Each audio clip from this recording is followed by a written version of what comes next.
Há um líder político no Brasil que não disputa uma eleição desde 2010.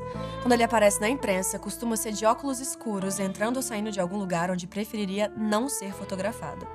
Se você perguntar na rua quem ele é, a maioria não saberá responder.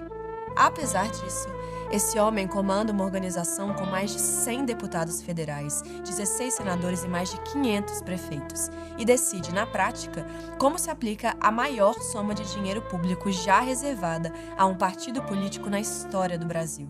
Cifras que, nesse ano, passam de R$1 bilhão. O nome dele é Valdemar Costa Neto, e a organização que ele preside é o PL, o Partido Liberal. Essa é a história de como um mensaleiro construiu uma estrutura que atravessa governos de todas as cores, sobrevive aos maiores escândalos e permanece inabalável no controle da máquina partidária da direita ideológica brasileira. A história dele é, por inúmeras razões, a história de como o poder funciona no nosso país. E ela começa, como quase tudo no Brasil, numa cidade do interior.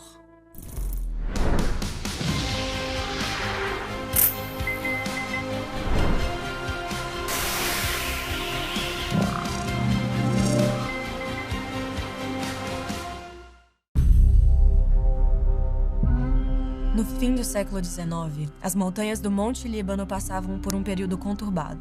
O império que governava aquelas terras, o otomano, estava apodrecendo, e o produto que por gerações havia sustentado a vida nas montanhas vinha de mal a pior. A seda respondia por mais da metade de tudo que a região exportava, mas o mercado entrou em colapso.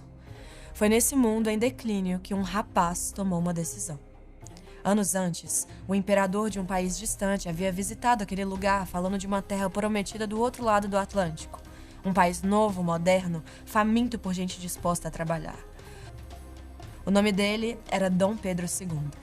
Em 1887, o rapaz, chamado Benjamin Jafé, embarcou para o Brasil com uma mala e um sonho.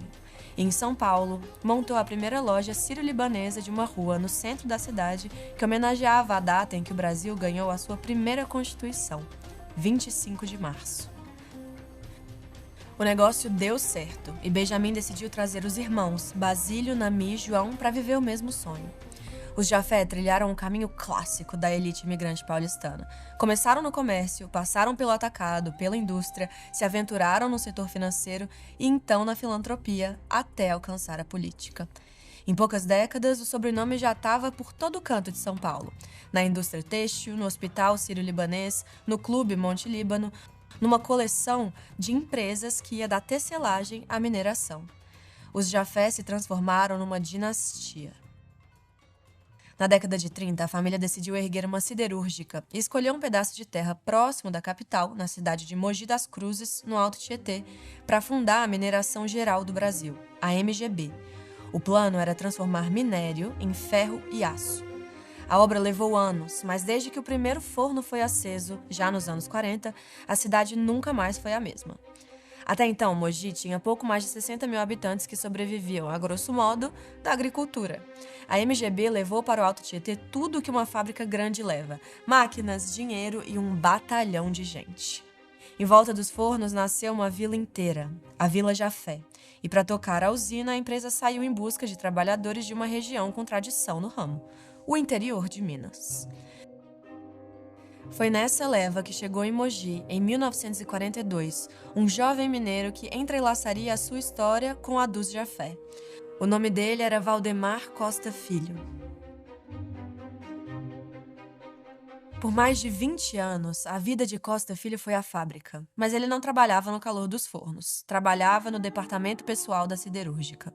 No auge, a MGB chegou a empregar 3 mil funcionários, responsáveis pelo sustento de 12 mil pessoas, o equivalente a 20% da população de Mogi. A MGB era a maior siderúrgica de São Paulo. Quando a fábrica ia bem, Mogi ia bem. Em volta dela havia emprego, moradia, clube, sindicato, estado de futebol. E nenhum setor representava melhor tudo isso quanto o departamento pessoal. Dentro do feudo dos Jafé em Mogi, Costa Filho cuidava das pessoas.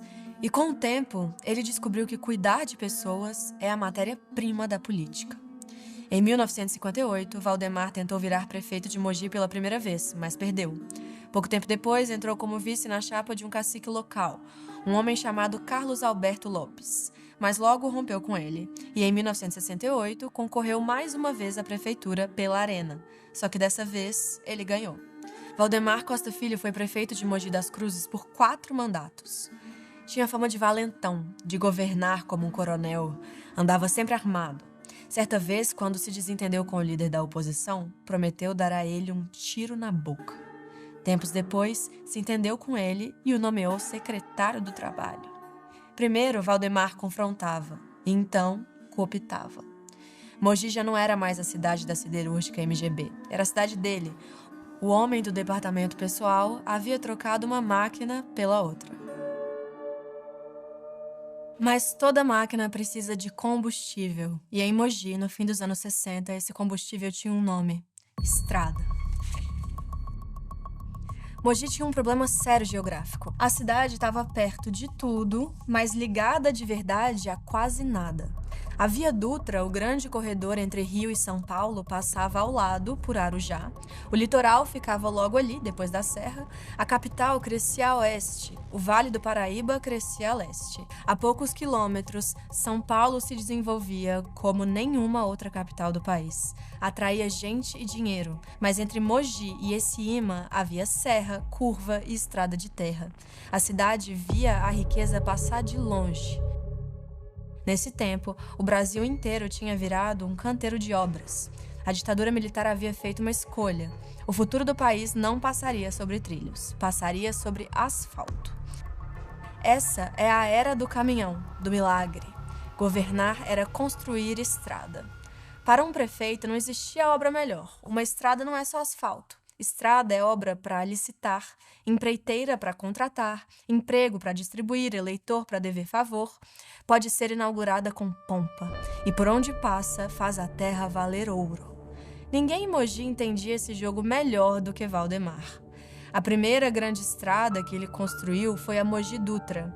Fez Mogi deixar de ser um beco sem saída.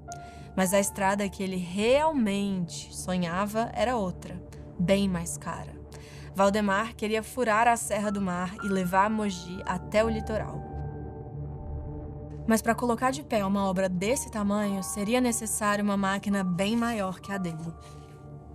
Um dos donos da MGB, Ricardo Jafé, tinha um cunhado influente em São Paulo, um jovem e ambicioso engenheiro em ascensão na vida pública. Ricardo se casou com a irmã dele. O nome dele era Paulo Maluf. À medida que Maluf foi crescendo na estrutura do Arena, Valdemar foi se transformando no seu apadrinhado em Mogi. Em 82, com Maluf governador, a Mogi Bertioga foi finalmente inaugurada e o velho sonho mogiano se cumpriu. A máquina estava completa. Havia uma base sólida embaixo, a cidade que dependia de Valdemar, e um padrinho no alto, o homem mais poderoso de São Paulo. Faltava só uma coisa para essa máquina virar uma dinastia: alguém capaz de herdá-la. E é essa a história que nos interessa. Valdemar Costa Neto nasceu em 1949, quando o pai ainda era funcionário da siderúrgica MGB. Em Mogi das Cruzes, ele era conhecido como Boy. Boy aprendeu o ofício muito cedo e, quando chegou a sua vez, não começou de baixo. Aos 28, virou chefe de gabinete da prefeitura controlada pelo pai. Meses depois, assumiu a Secretaria de Obras. Quando Costa Filho deixou a prefeitura, Costa Neto continuou dentro da engrenagem. Ele assumiu a Companhia de Desenvolvimento da cidade e, em 1985, deu o primeiro passo para além de Mogi. Foi nomeado diretor administrativo da Companhia Docas do Estado de São Paulo, em Santos. Quando a redemocratização reorganizou os partidos políticos do país, Valdemar Costa Neto encontrou abrigo numa legenda pequena, recém-criada, o Partido Liberal. O PL havia sido fundado anos antes por um homem chamado Álvaro Valle. Na história brasileira de desenvolvimento social, de desenvolvimento político, foram passos comandados pelo Partido Liberal contra o Partido Conservador. Liberal nunca foi conservador em parte alguma do mundo, e nem no Brasil. Valle não era um cacique do interior, ele era um intelectual. Advogado, filósofo, diplomata de carreira, escreveu mais de 20 livros. Um deles, O Liberalismo Social, o nome da doutrina que ele desejava transformar em partido. Em 85, com o país saindo da ditadura, Valle fundou o PL. Enquanto viveu, procurou mantê-lo doutrinário, mais preocupado com a propagação de ideias do que com a captura do poder. Álvaro Valle morreu de câncer em janeiro de 2000. E no dia seguinte, Valdemar Costa Neto assumiu a presidência do PL.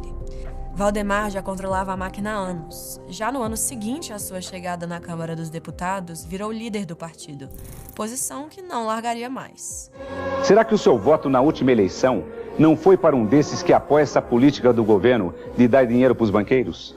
Eu que combati o esquema dos bancos sei muito bem. Foi eleito líder da bancada 11 vezes e, em 1993, virou vice-presidente nacional da legenda.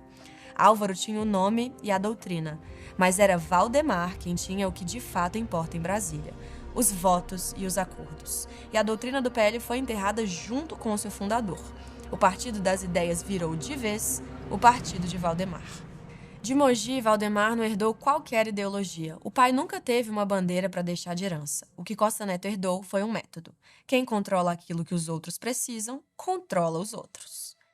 Quando Valdemar se mudou para Brasília aos 41 anos, tinha a sensação de que parecia não ter nascido para ser deputado. Valdemar não representava qualquer causa, nem pertencia a qualquer uma das tribos ideológicas que se enfrentavam no plenário. Mal gostava de discursar. Era um deputado sem bandeira, num congresso com bandeiras para todos os gostos. Esse incômodo não impediu Valdemar de reconhecer desde cedo uma verdade sobre Brasília.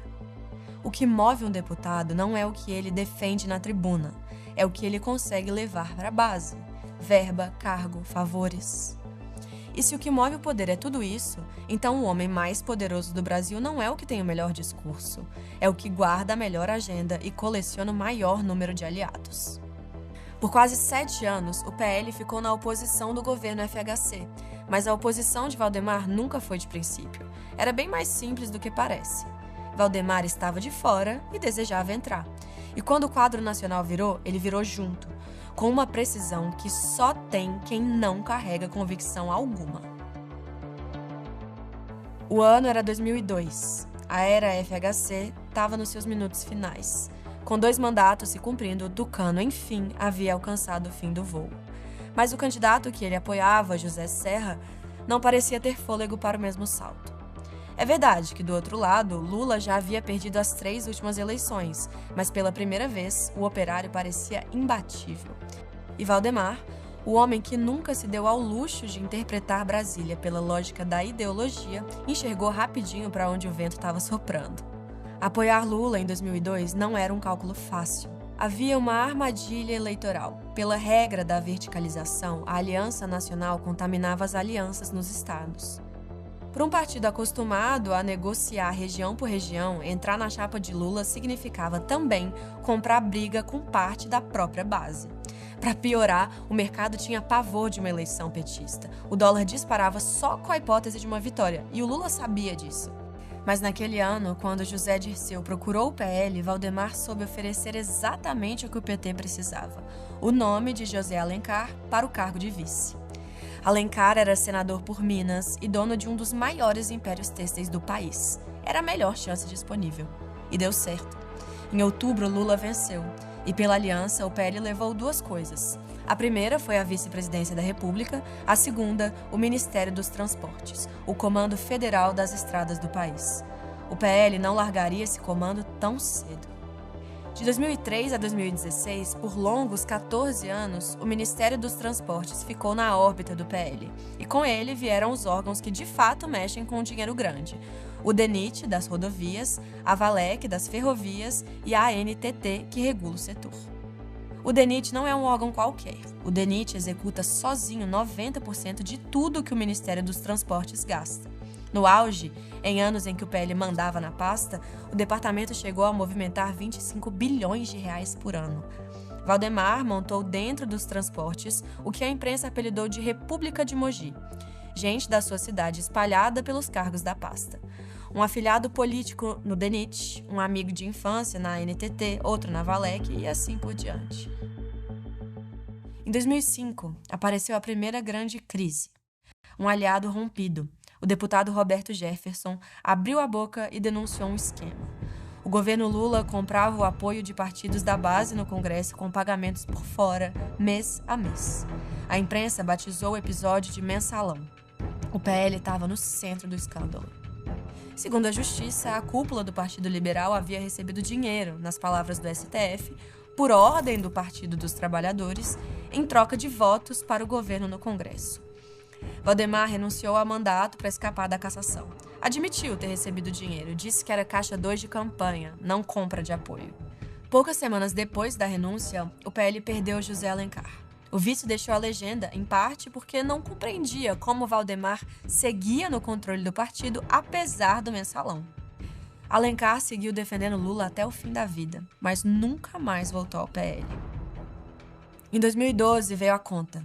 O STF condenou Valdemar, por unanimidade no crime de corrupção passiva, a 7 anos e 10 meses de prisão. Com ele caíram também o tesoureiro do PL, Jacinto Lamas, e o deputado Bispo Rodrigues. No fim, nenhum dos três cumpriu a pena inteira. Todos saíram pela via do indulto de Natal, os perdões coletivos que o presidente assina no fim de cada ano. O PL seguiu na base, apoiou a reeleição de Lula em 2006, apoiou Dilma em 2010, apoiou Dilma mais uma vez em 2014 e a pasta do Ministério dos Transportes continuou na gaveta do partido. Os tenentes de Valdemar não economizavam carinho com os padrinhos petistas. Da tribuna do Senado, o ministro Alfredo Nascimento chegou a se declarar aliado de primeira hora de Lula. Em 2011, a revista Veja revelou um esquema dentro dos transportes. Um pedágio de 4% a 5% sobre os contratos do DENIT e da Valec, que, segundo a Veja, abastecia o PL. O esquema teria sido comandado pelo secretário-geral do partido, o próprio Valdemar. Foi um terremoto político. Poucos dias depois, o ministro Alfredo Nascimento e toda a cúpula da pasta caíram. Mas na justiça quase nada aconteceu. O caso foi arquivado. Anos mais tarde, a Lava Jato também colocaria o PL no centro do noticiário político. Nesse caso, delatores da Odebrecht citaram propina nas obras da Valec e atribuíram a Valdemar o codinome Polonês. Valdemar até chegou a ser investigado, mas não virou réu. Em 2024, o inquérito seguiu o destino de quase todos os inquéritos da Odebrecht, depois que o próprio STF anulou as provas da Lava Jato. Ele foi arquivado. Durante todo esse período, o PL de Valdemar fez juras de amor verdadeiro ao PT. E a fidelidade era tão sincera que em 2016, quando o chão do governo Dilma começou a ruir, o partido quase ficou. No processo de impeachment, a cúpula do PL orientou o voto pela permanência da presidente. O argumento, segundo os aliados, não era político. Era gratidão pelo espaço que o partido havia ocupado ao longo de 14 anos. Quem rompeu com o PT não foi a direção, foi a base regional, por instinto de sobrevivência, quando ficou claro que a situação era insustentável. Alfredo Nascimento chegou a renunciar à presidência do PL no púlpito para poder votar. Eu quero comunicar a esta casa que renuncio ao meu mandato de presidente nacional do Partido da República, porque entendo o meu voto de forma diferente. O meu voto, presidente, eu entendo que não pertence ao governo, não pertence à oposição, não pertence ao meu partido e sequer pertence a mim. O meu voto pertence ao povo do Amazonas. Eu voto sim, presidente. No fim, a máquina não trocou de lado. Ela se partiu quando o chão sumiu. E cada pedaço foi atrás do chão que sobrava. Anos depois, já no campo oposto, perguntaram a Valdemar se ele renegava aquele tempo ao lado do PT. Ele disse que não, que tudo foi muito bom pro PL. E o que significa ser tudo muito bom pro PL? Por que um partido deseja tanto um ministério? O que ele de fato ganha com isso? Para um partido como o PL, um ministério não é uma pasta de governo, é uma máquina. E essa máquina entrega 3 coisas. A primeira são os cargos. Os transportes têm milhares de cargos de confiança para preencher: diretorias, assessorias, superintendências. Só o DENIT tinha 27 superintendências regionais, uma em cada canto do país. Quem controla o ministério escolhe quem senta em cada cadeira, e cada nomeado passa a dever o emprego a quem o nomeou. É assim que cargo vira lealdade na política e que um partido pequeno se transforma num partido grande. A segunda é a torneira. O ministério não decide só por onde a estrada vai passar. Ele decide qual é a estrada que sai do papel. Todo deputado em Brasília vive de levar a obra para sua base eleitoral. Mas a emenda dele, sozinha, é só uma linha no orçamento. Quem transforma a promessa em asfalto é o ministério, que libera ou não o dinheiro. Quando Valdemar mandava no ministério, não controlava só a verba. Controlava também o que os deputados desejavam. Isso não tem preço em Brasília. A terceira são as empreiteiras.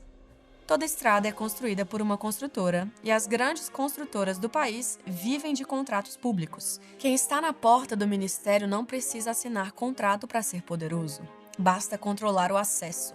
As empreiteiras sabem quem abre e fecha a entrada. Enquanto elas puderam financiar campanhas legalmente, esse era um caminho. E o PL de Valdemar recorreu a ele muitas vezes. Quando a porta legal foi fechada em 2015, a política caminhou em outra direção. Agora é só juntar as três coisas. Cargo vira aliado, obra vira voto, contrato vira dinheiro e mais aliados, mais votos e mais dinheiro significam mais deputados eleitos no ciclo seguinte, que significam mais verba pública para o partido e uma máquina ainda maior. É uma engrenagem que se retroalimenta. E não aconteceu só com o PT. Quando Dilma caiu, a máquina não ficou órfã nem por um segundo. O PL saltou para o governo Temer e seguiu fazendo o que sempre fez: trocar apoio no Congresso por cargo. Manteve os transportes, abocanhou postos na agricultura e na Caixa. O padrinho era outro. E mais uma vez, isso não fez a menor diferença. O PL, ou PR, como o partido se chamou por algum tempo, funcionava como uma legenda de aluguel. Valdemar emprestava a estrutura e o apoio. A conta era paga com cargo, verba e ministério. Até que em 2018, um membro do baixo clero do Congresso virou presidente. Jair Bolsonaro alcançou o topo do poder político por um partido nanico chamado PSL. Mas mal chegou ao poder e a relação azedou. A família até tentou criar uma legenda só dela, o Aliança pelo Brasil, mas o plano fracassou.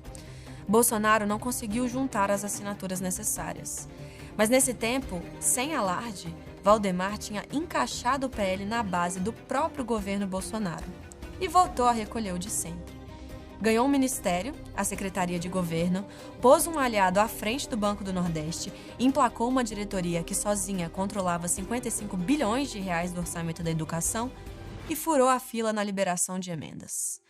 No fim de 2021, com o fracasso do Aliança pelo Brasil e a reeleição batendo a porta, Jair procurou Valdemar. E o candidato antissistema, o homem que venceu prometendo acabar com a velha política, se filiou ao partido de um mensaleiro condenado, sócio de Lula e do PT por 14 anos. A antipolítica recorreu à velha política. E desde então é Valdemar Costa Neto quem controla a máquina partidária da direita ideológica brasileira. O que significa exatamente controlar um partido? Primeiro, é preciso responder como um partido se financia. Durante décadas, a política brasileira foi paga com dinheiro privado. Campanha se bancava com doação de empresa, e as maiores doadoras eram as mesmas empreiteiras que viviam sendo contratadas pelo governo. Em 2015, o STF derrubou o modelo, e esse tipo de doação para candidato político morreu. De um dia para o outro, o principal combustível do debate eleitoral brasileiro secou.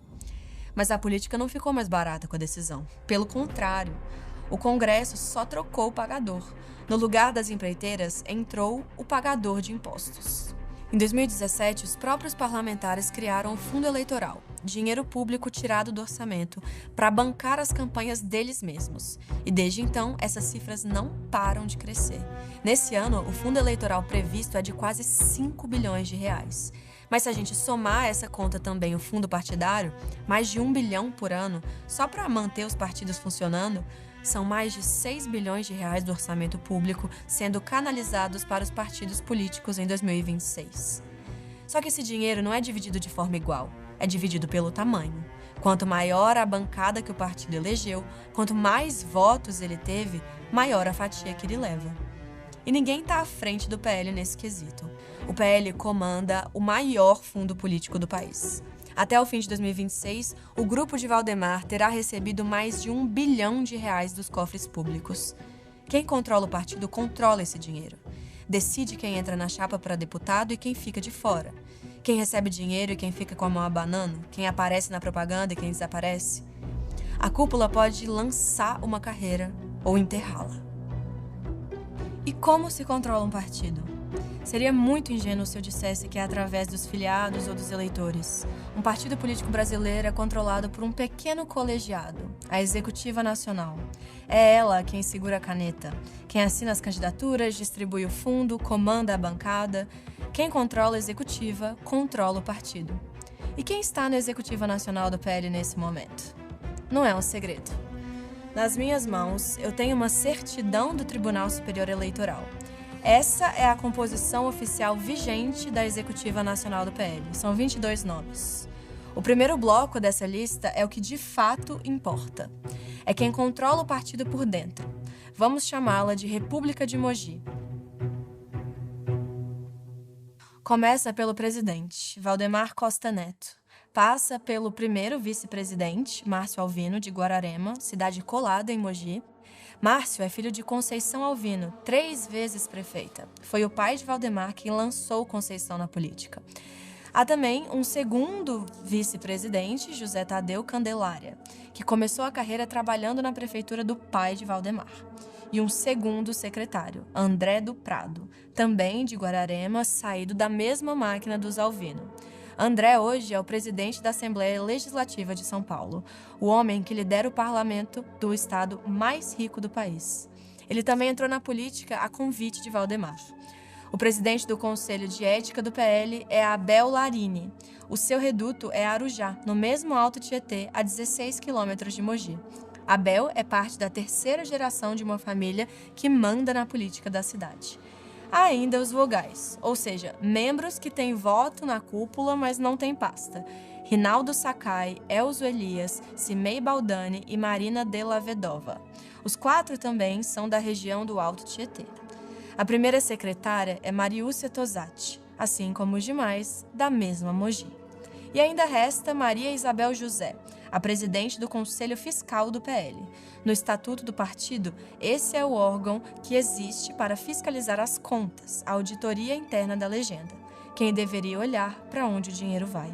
Desde 2011, Maria Isabel é funcionária comissionada no gabinete de André do Prado, na Assembleia de São Paulo, o homem do Alto Tietê que entrou na política pela mão de Valdemar.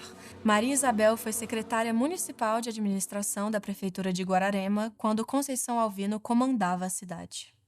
11 dos 22 nomes dessa lista saíram de Mogi das Cruzes ou de cidades vizinhas no Alto Tietê, a metade. E não são nomes quaisquer. A presidência, o primeiro e o segundo vice-presidente, as 2 secretárias abaixo do secretário-geral, o Conselho Fiscal, o Conselho de Ética. O resto da ficha é vitrine, incluindo o presidente de honra, Jair Bolsonaro, e mais alguns quadros nacionais que o partido foi recolhendo pelo caminho. Mas quem segura a caneta é o grupo do Alto Tietê. O mapa do poder do maior partido da direita brasileira é o mapa político da Grande Mogi. Pela lei brasileira, todo partido é obrigado a manter uma fundação de estudos, um instituto que faça pesquisa e formação política, e é obrigado a repassar a ela pelo menos 20% de tudo que recebe do fundo público. A fundação do PL se chama Instituto Álvaro Vale. O site do instituto parou no tempo. A última novidade é um curso online publicado já há alguns anos, e a folha de pagamento inteira tem só 2 pessoas, uma copeira e uma servente. Apesar disso, por essa fundação fantasma passaram em 2024 quase 50 milhões de reais, a maior fatia de tudo que o PL gastou no ano. Como o partido gasta esse dinheiro? Primeiro, ele aluga a sede da própria fundação, um imóvel comprado em 2013 por mais de 8 milhões de reais com a cota dos recursos públicos destinada à fundação. Desde então, o PL paga 50 mil por mês de aluguel ao seu próprio instituto. Depois, devolve o recurso. Há uma brecha aberta na lei que permite que a sobra do dinheiro da fundação volte para o partido para gastar como quiser, inclusive em campanha. E o que voltou ao partido não foi pouco. Dos quase 50 milhões que o PL pôs na própria fundação, a fundação ficou com uma parte ínfima. Todo o resto, quase 46 milhões de reais, voltaram para o caixa do partido. O dinheiro saiu pela porta da frente, deu a volta no quarteirão e entrou mais uma vez pela porta dos fundos. Tudo legalmente. E usando o nome do único dirigente da história do PL que se importava de verdade com as ideias. Hoje, quem preside a fundação é Mariúcia Tosatti, a mesma da executiva, de Mogi das Cruzes. Mariúcia começou a vida décadas atrás como secretária do pai de Valdemar. As duas funcionárias da Folha, a copeira e a servente, trabalham, segundo o próprio partido, na casa do próprio Valdemar. Em 2024, a família Bolsonaro pleiteou mais poder dentro do PL. Eduardo, 03, chegou a sugerir entrar na fundação. Eu estou tentando agora dar mais um passo adiante, né? O meu nome foi circulado aí para a presidência do PL, não vai ocorrer, mas eu quero ver se eu consigo entrar dentro da fundação, né? Pretendo aí, o mais próximo possível, na próxima semana talvez, ter uma conversa com o presidente Valdemar para ver se eu tenho sucesso nessa tentativa, para rodar o país inteiro, fazendo, né, formação de lideranças, né, fazendo eventos, intercâmbios, enfim. Como consolação, Eduardo ganhou um cargo novo, uma Secretaria de Relações Internacionais. Valdemar entregou o cargo a ele e ficou com o cofre. No fim, o pai de Eduardo dá o nome ao movimento, mas quem assina o cheque é o dono da máquina. E a chave do caixa está, como sempre esteve, com um punhado de gente de uma cidade do interior de São Paulo. E agora? Lula é o presidente, Bolsonaro está inelegível e o PL se declarou o quartel-general da oposição. Ainda assim, pouco antes desse mandato começar, Lula e Valdemar chegaram a ensaiar uma espécie de aliança. Quem matou esse namoro foi a base bolsonarista. É o mesmo cálculo de 2002, o mesmo de sempre. O operador nunca parou. A máquina que Valdemar herdou em Mogi, que foi sócia do PT por 14 anos e hoje acolhe o bolsonarismo, continua buscando a única coisa que sabe: ficar perto de quem manda. Valdemar não é uma anomalia, é o exato oposto. Valdemar Costa Neto é a forma mais pura de um modelo político partidário que controla Brasília há décadas, não importa quem esteja no poder. Esse modelo tem um nome, a gente chama de fisiologismo. Política sem ideia fixa, sem lado, só apetite. Ficar próximo de quem manda, seja quem for, em troca de cargo, de verba, de emenda, de apoio. A convicção é opcional. A proximidade com o poder é o que importa. O interesse está no interesse. Por que tantos homens como Valdemar vencem no nosso país? Porque o nosso sistema político foi projetado para gerar esse tipo de resultado. No Brasil, nenhum presidente governa sozinho. Há quase 20 partidos no Congresso e um fundo público repartido pelo tamanho da bancada. Para governar, é preciso comprar uma coalizão. E a moeda dessa compra é cargo e emenda. O seu deputado pode até fingir o contrário, mas ele estará mentindo. Num sistema como esse, ser fisiológico não é um desvio. Os incentivos políticos são desenhados para que essa seja a jogada mais racional do tabuleiro. No fim, o homem de Mogi, que entendeu exatamente como esse jogo funciona, acabou se transformando numa das figuras centrais da política brasileira do século XXI. O seu partido não só compôs a chapa que elegeu Lula presidente pela primeira vez, também esteve ao lado de Dilma, apoiou Michel Temer, acolheu o maior movimento ideológico de direita da história recente do país e virou o maior partido do Congresso Nacional. Se a gente voltasse no tempo e encontrasse todas aquelas pessoas de verde e amarelo que saíram em protesto em 2015 e 2016, gente sinceramente preocupada com o estado de corrupção do país, que acreditava poder varrer a velha política de Brasília, e revelasse que a consequência desse movimento seria o fortalecimento da máquina partidária de um mensaleiro envolvido em diferentes escândalos políticos de governos petistas, essa pareceria uma história sem pé nem cabeça. Mas esse é o Brasil de Lula, Jair e Valdemar. E o cinismo é a grande ideologia nacional.